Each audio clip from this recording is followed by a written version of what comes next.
Micro management क्या होती है और इसका हल क्या है।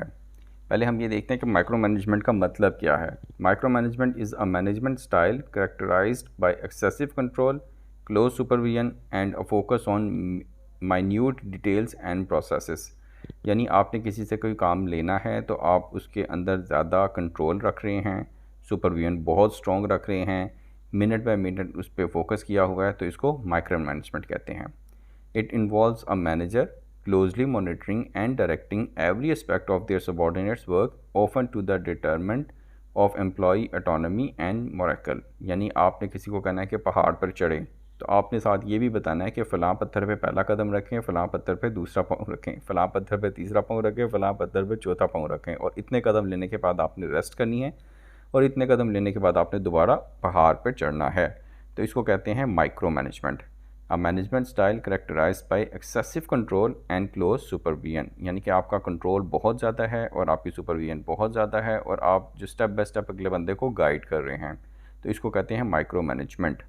अब क्या है कि इसका ऑल्टरनेट क्या है, इसका सोल्यूशन क्या है। हमें ये तो पता चल गया कि माइक्रो मैनेजमेंट होती क्या है। अब हम ये देख लेते हैं कि माइक्रो मैनेजमेंट को अवॉइड कैसे कर सकते हैं। तो वो 4 स्टेप्स हैं।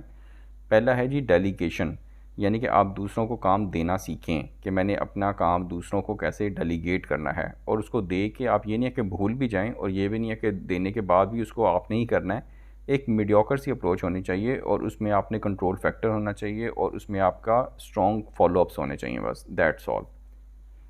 फिर है एम्पावरमेंट, कि लोगों को अपनी पावर डेलीगेट करें, लोगों को अथॉरिटी दें। जब आप उनको अकाउंटेबिलिटी देते हैं तो साथ साथ उनको अपनी अथॉरिटी भी दें, और फिर उसके बाद आप अकाउंटेबिलिटी कर सकते हैं।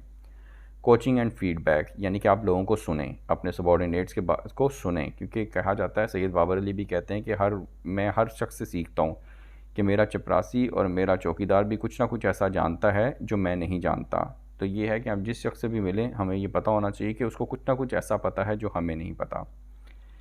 नेक्स्ट है जी कि ट्रस्ट क्रिएट करें टीम के अंदर, कमिटमेंट होनी चाहिए, सिंसियरिटी होनी चाहिए, और लोगों के अंदर कॉम्पिटेंस पैदा करें, लोगों के अंदर कंसिस्टेंसी पैदा करें, और इंटेग्रिटी पे फोकस करें, और लोगों पे बिलीव करेंगे तो लोग फिर काम अच्छा करेंगे। छोटी सी वीडियो थी, उम्मीद है आप लोगों को पसंद आई होगी। फीडबैक से ज़रूर आगाह कीजिएगा। आप सबके टाइम का बहुत बहुत शुक्रिया।